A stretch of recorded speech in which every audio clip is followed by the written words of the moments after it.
All right, everybody, welcome back. Good late morning. We are beating along here with day three outside cornerbacks. One thing I want to say real quick, though, is I'm projecting where these players end up sometimes because you have to. Some of these guys we're talking about as outside corners might end up as primary slot guys in the NFL. And I guess it's also possible some of the guys we talk about as slot corners tomorrow end up playing on the outside. You never know. Sometimes players surprise you. So, something to keep in mind. Anyway, first guy in this video will be Nohl Williams of California. He's a very interesting guy.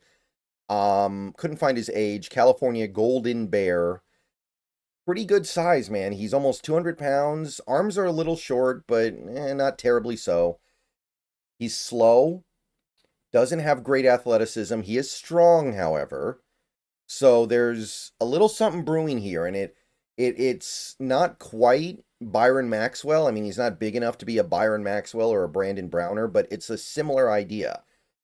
He's a slower, not super athletic corner that wins because of size and strength and instincts.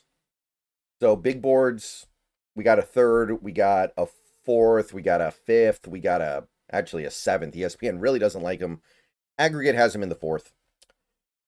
Big time ball hawk, and that's where you really start paying attention here. This dude had 7 interceptions last year playing for California, and he allowed less than 50% of targets to get completed.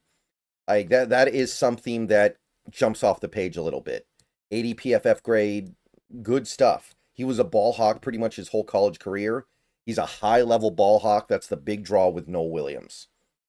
And while he was at California, they played a lot of zone, they played a lot of man, they played a lot of press. He has experience doing it all.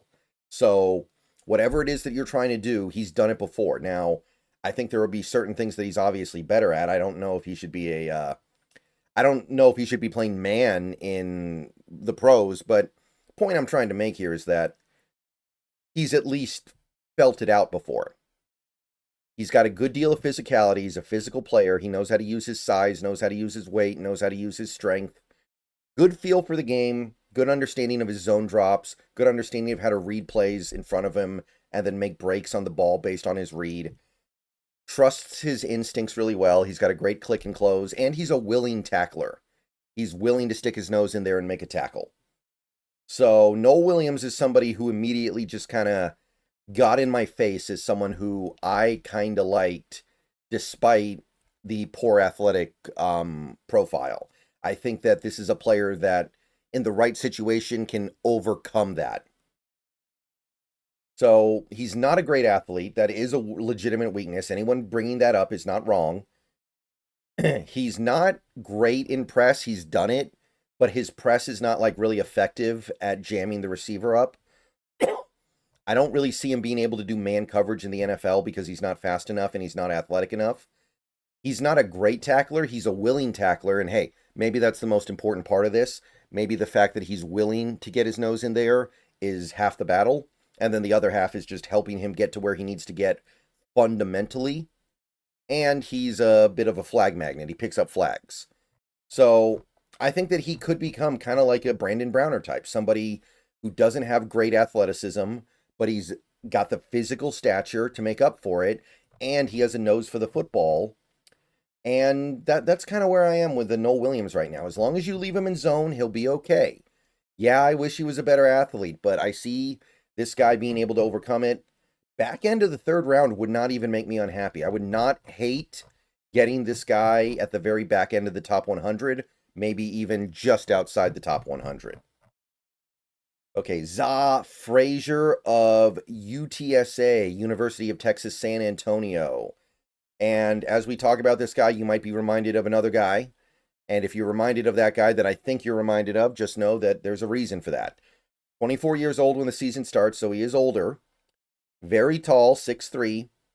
Lean, though, very lean, 186. Very long arms, almost has tackle arms, 32 and 7/8.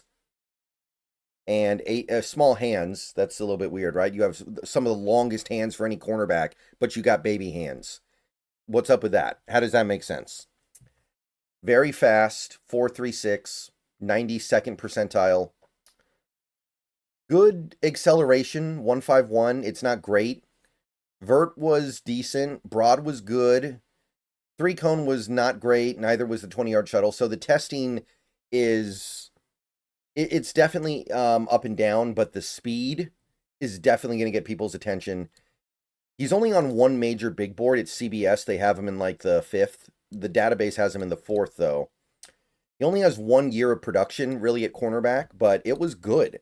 6 interceptions, 18 of 39 completions allowed, 86 PFF grade. Like, there was some stuff that Zah Frazier was doing at a high level at UTSA. There's just some stuff he wasn't. And, yeah, you should be figuring this out by now, by the way. If you're not, I'll help you out. This is Reek Woolen, right down to the college. He's not the only Reek Woolen-like corner in this draft, but he is another Reek Woolen-like guy. So, very interesting. So, the positives with him are clear. He's a phenomenal athlete. He's somebody that can make a mistake and make up for it because he's so fast. He's somebody who can make a mistake, make up for it because he's so long. Rare combo of traits here. You're not getting deep shots past him because he's his own safety blanket because he's so damn fast. You cannot get a deep shot past him. Massive ball production in college. And this was really his only year playing cornerback extensively. And he was just constantly making plays on the ball. And he hasn't played very much football in his life. He's not one of these guys that was like playing football as a little kid and learning the ins and outs of the position when he was like 11. So that means there's upside for him to get a lot better in the coming years. Now, he is older, 24 years old. That's a little bit disappointing when you're talking about a guy who you need to develop. And there is a lot of development to be done. He does bite on double moves. He does trust his own ability to recover. And sometimes he doesn't. Like, if you beat him, sometimes you're actually just going to beat him. And his hip transitions are pretty awkward. He doesn't flip his hips smoothly. So he's very similar to Woolen. He's a hyper-athletic corner with a lot of stuff to learn. So you've got upside and you've got downside. I think I would take him in the 4th round, probably the early 4th. I don't like him quite as much as I liked Woolen. I think I liked Woolen a little bit more than this. He had a few more standout traits. And the other Woolen clone, what was it? Porter in this draft. I like him a lot more. But Frazier, to me, I don't like him as much as I liked Woolen as a prospect. I would say that Frazier is close, and he's good. Don't get me wrong. I would love to see a guy like McDonald try to get this guy on the right path. But I liked Woolen a little bit more as a prospect, personally. Okay, so one more guy for this video, and then we'll be moving on to new corners later today. Cobee Bryant, the other Cobee Bryant. A lot of Seahawks fans like this guy, and I don't think it's just because of the name. I got to be honest, I think that there's a little bit more going on here, but the name is fun. Couldn't find his age, Kansas Wildcat. He's got pretty good height, but he's very lean, 180 pounds. I kind of feel like that's not going to stand in the NFL. You got to put on some weight. Arms, pretty decent length, though. Tested only a little bit. He only did his 40, and it wasn't good. It was a 4.53. He's slow. He's slow to accelerate, too. He doesn't have speed. He doesn't really have quickness. He doesn't have the testing numbers you're looking for. 4th round, 3rd round on the big board, 4th round on the aggregate. I mean, it's pretty unified, I feel like, in feeling like that most people think that he is about a 4th round pick. Real good ball production the last couple years, though. 8 interceptions. Not a great Kansas team, by the way. He's playing on the Wildcats. He's not playing center field for Alabama or something like that. He's playing on a team that has a little bit of an uphill battle to even get teams into passing situations. 12 passes defensed, 70 tackles. Coverage numbers are good. Last year, 25 of 46. That's good, man. 25 of 46. I can live with that for sure. 80.9 PFF grade, so a lot of takeaways. He's a guy who takes the ball away a lot. I think that he is among the best run-supporting corners in this draft. I think his ability to come up, get involved in the run game, make tackles, work through blocks is really impressive. I think he is one of the best run-supporting corners in this draft. He has a great feel for zone. If you put him in zone, he's going to read the play, figure out where he thinks it's going, and he's going to read it right more often than not. He's really good as a zone corner. He's really good at reading the eyes of the quarterback. So he's got all those instinctual things you like, and he might be able to make it in the slot, which is maybe a little unconventional here, but I do wonder if he might end up playing good slot reps in the NFL. I do think he needs to add weight. 180 pounds at 6 feet tall. You can add weight, and you probably need to. It's not like speed is a drawing point of him anyway.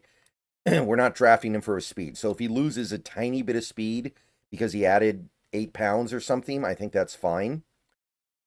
He does get penalized a lot. He does get grabby. He doesn't have open field speed, so if you're asking him to like chase down a 9 route, chase down a vertical route, go downfield and chase down the play, it's not great. Bigger receivers do give him problems. Bigger receivers can just kind of outmuscle him. And I can't imagine he'll ever be good at man coverage. I don't think that Cobee Bryant's ever going to be that. But look, you should be able to tell that just by looking at him anyway. So don't ask him to do that. So he's definitely feels like the kind of player that I think Macdonald would appreciate. Great tackler, willing tackler, somebody that plays in zone, somebody that's a ball hawk. I really liked Cobee Bryant. At first I thought it was just going to be like a meme, but no, it's not a meme. He's really good. I really like him. So I would take him in the middle third round, honestly. That's a little bit beyond anybody else we've talked about today. I would take Cobee Bryant in the middle third round and feel good about it. I might even be okay early third round. I'll at least live with it. I think I'm going to get good stuff from him in a way that I don't feel like I'm going to get as good stuff from pretty much everyone else we talked about today, including the guys I liked. That run support stuff doesn't come cheap. All right, guys. I'll see you guys later. Go Hawks. Let me know what you think of this crew. And more corners coming soon.